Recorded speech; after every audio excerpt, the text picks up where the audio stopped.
It's pretty big. On your throttle, burn out your tire, and then crash. Are you gonna stream here? Yeah.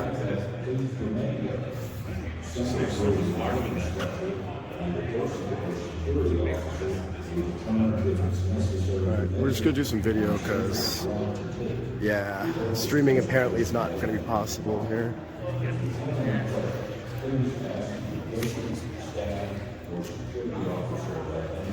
Jesus.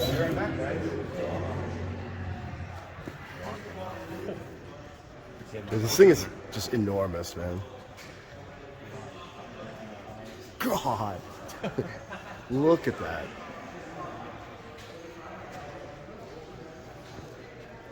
Look. There's a Doyle 3 for scale. Like, Only guy with shorts.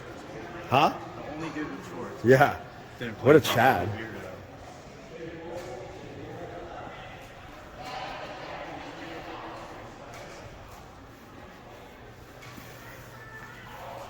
Like actually a Chad. Holy shit. I think of it would have been more comfortable for me to sleep in there. How is your couch? Oh, it's the smallest. Juju, do you know where Polarberg and them are? Yeah, no, it's not. I'm not streaming because like there's no video. There's like no signal. Oh yeah. It sucks. But do you know where the other guys are? Like upstairs? I don't know. I just saw. The signal in here is so trashy. Yeah, I mean here is fine, but Yeah. under or inside any room, there's no signal. Don't you have Polarberg's contact? You can just. Sure, I should, huh? Hey, can actually someone just like ping? Who else is here? Like, oh, ping the Hornet channel and just ask like where people are. Like, tell them to meet us like here or on the. Oh, tell them to meet us on the deck. Actually, might as well go up there. Or if he goes to the tour, like the paid tour, Oh. island or to the engine, then Oh, there's a paid tour too. yeah, Oh, okay. the 3 paid tours. Oh, that we already paid for? Is that part of the ticket or no? That's not part of the ticket. You need to like pay. Tell them to meet on the deck. Tell them to meet on the deck. Yeah. Might as well go up there anyway. Yeah. Go ahead.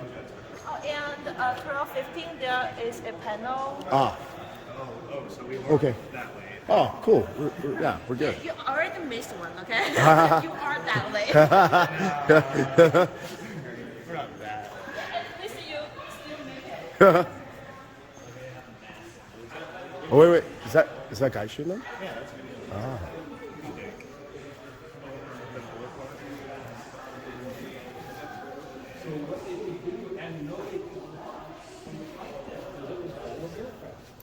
So there was actually a catapult basically right here that shot across the ship. Hey. And, What's up? and I want to say, all right, so first off, too, you guys want to come in here too? Sure. But if I don't know if these are ready for yours or not. Yeah. What's up, man? But if you're an aviator, there's 3 things really bad about this. Number one, whenever we're doing flight operations, the ship is going 30 knots that way, which is like 35, 37 miles an hour. So number one, when you come out of the side of the ship, you're going directly into a 30-knot crosswind. Number two, you're essentially lower than the flight deck. Instead of 60 feet off the water, you're only 30 feet off the water. And number three, when you come out of the side of the ship, you're going slow. And that's we call it an aerodynamic stall. If you're going slow enough, there's not enough wind over the wings to lift the plane up. So they found out it really didn't work that well. So they ended up really not doing it that much. But if you, I do have a couple of Hollywood movies where they had this in flight.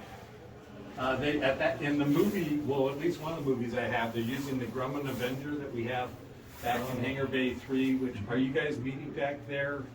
I believe so. You're part of that group. Yeah. The Grumman Avenger. It's a big torpedo bomber. It's the biggest plane we had in World War II. It's a Grumman Avenger's coming out. the side. But they found it really didn't work, and then we came along with the angled deck carrier.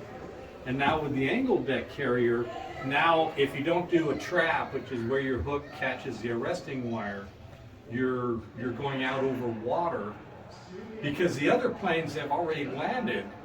They're also in the process of being refueled, which is flammable and et cetera, and being rearmed, which is putting more bombs on it. So if you're doing a straight deck approach and you go into those, that's going to be bad. Yeah. So was the side catapult like removed during a refit, or? It was part of the original ship. I see. And apparently they only put it onto 5 of our ships. But yes, it was basically right here.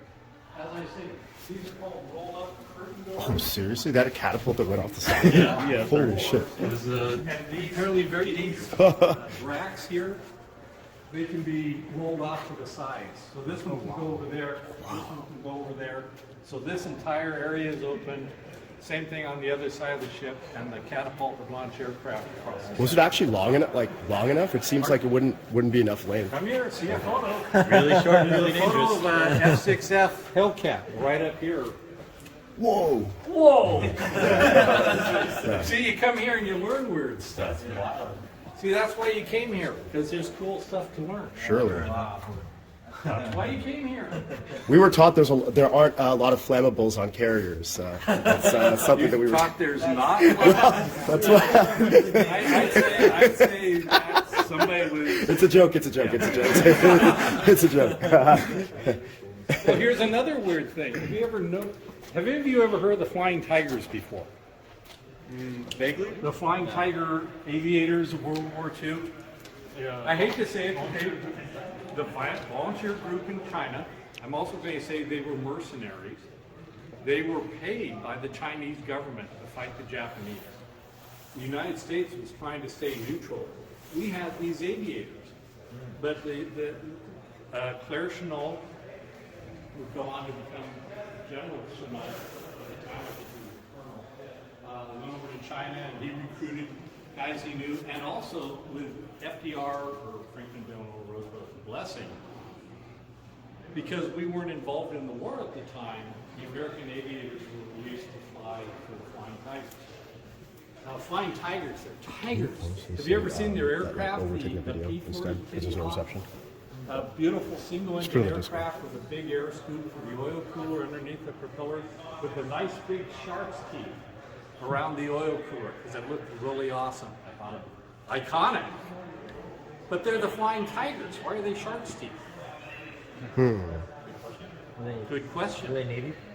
No, because we stole it from the Royal Australian Air Force. We stole it from. So Australia was south of Japan, and the Philippines had gone, and I guess Corregidor and other such places had gone, and the Australians figured that they were next. So they got American aircraft through the Lend-Lease program, and they thought they were going to be fighting the Japanese. And they came up with this really cool paint scheme of shark's teeth on the nose of their aircraft. See? But did they fight the Japanese? Of course not. Well, a little bit. They were sent off to North Africa.